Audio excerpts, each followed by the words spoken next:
Sore Pak Albar. Selamat sore Pak. Ya, mohon bisa dijelaskan Pak, Bapak sebagai kuasa hukum dari Saudara Saryono yang telah menggugat Bupati Kerom berkaitan dengan terbitnya SK nomor 70 tahun 2022. Bagaimana perkembangannya Pak? Ya, saya selaku kuasa hukum, kami sudah mengajukan gugatan di Pengadilan Tata Usaha Negara Jayapura. Dan nomor perkaranya adalah nomor perkara nomor 23 2022 PTN Jayapura. Kami telah melalui persidangan dismisal di hari Kamis tanggal 13 Oktober 2022. Kemudian untuk agenda berikutnya, dan perlu kami sampaikan bahwa pada saat kami persidangan dismisal juga dihadiri oleh kuasa hukum dari tergugat, dalam hal ini dari Kejaksaan selaku pengacara negara, kemudian dari Biro Hukum juga hadir sebagai kuasa hukum. Jadi kuasa hukum tergugat ada 4 orang di dalam surat kuasa dan surat tugas dari dinas.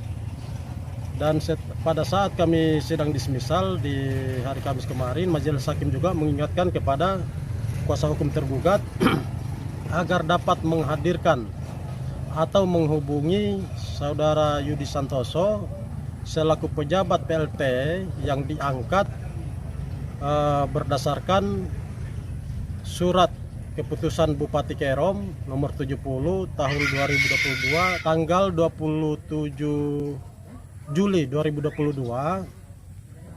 Kemudian untuk agenda berikutnya nanti adalah pembacaan gugatan di hari Senin tanggal 17 Oktober 2022. Itu nanti proses pembacaan gugatannya kita lewat ekor. Jadi kita tidak hadir dalam persidangan karena terkait masalah jawab menjawab, agenda jawab menjawab ini nanti kita menggunakan ekor.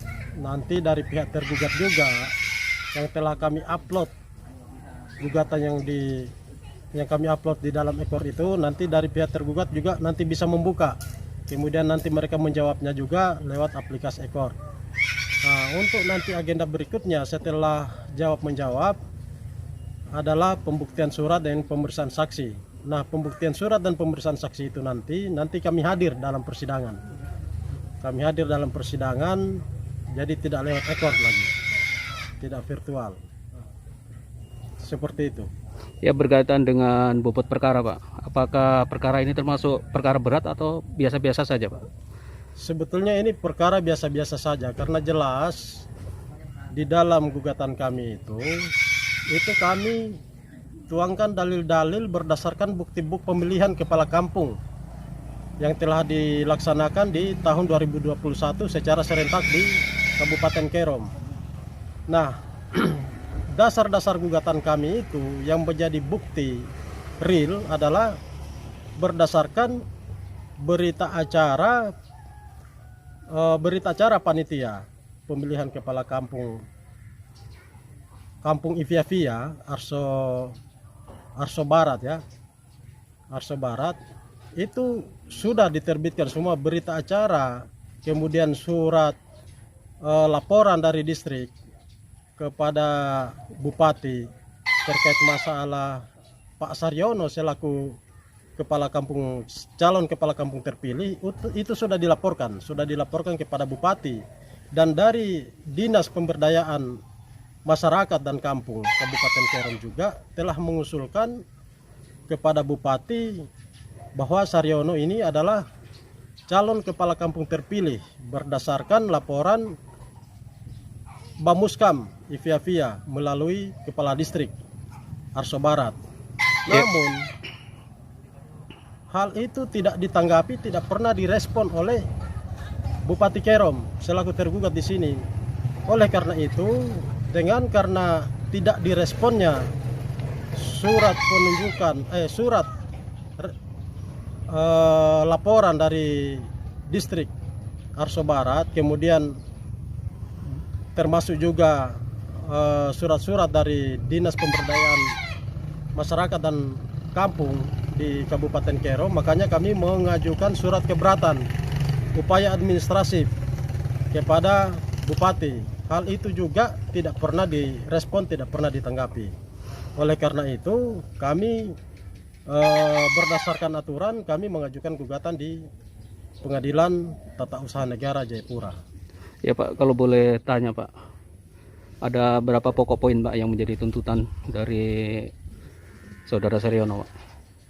Poin yang paling inti di situ, kami minta kepada majelis hakim agar dapat menuangkan di dalam putusannya bahwa surat SK nomor 70 tahun 2022 yang diterbitkan oleh Bupati Kerom yang ditujukan kepada Pak Yudi Santoso, kami minta agar dapat dicabut atau dibatalkan dan mengangkat Pak Saryono ini sebagai kepala desa antar waktu di Kampung Iviavia, Arso Barat, Kabupaten Kerom. Itu poin yang paling inti di situ. Oh baik Pak, kira-kira Pak, ini baru kira-kira, apakah ada perkembangan lanjutan Pak seandainya Bupati tidak melaksanakan putusan hakim Pak? Nah itu kan ada konsekuensi hukumnya. Ada konsekuensi hukumnya ketika nantinya kalau seandainya ya putusan itu dikabulkan, gugatan ini dikabulkan oleh majelis hakim Pengadilan Tata Usaha Negara yang memeriksa perkara ini, maka itu ketika pejabat yang bersangkutan tidak melaksanakan putusan, maka itu bisa dipidana. Bisa dipidana, bisa dilaporkan secara pidana. Karena ini adalah produk negara. Kemudian ada upaya-upaya hukum yang selain juga terkait masalah gugatan yang kami ajukan di Pengadilan Tata Usaha Negara. Kami juga sementara mengumpulkan bukti-bukti surat. Nanti kami akan melaporkan secara pidana terkait masalah menyatakan bahwa Pak Saryono pada saat melakukan pemilihan, melaksanakan pemilihan itu menggunakan ijazah palsu.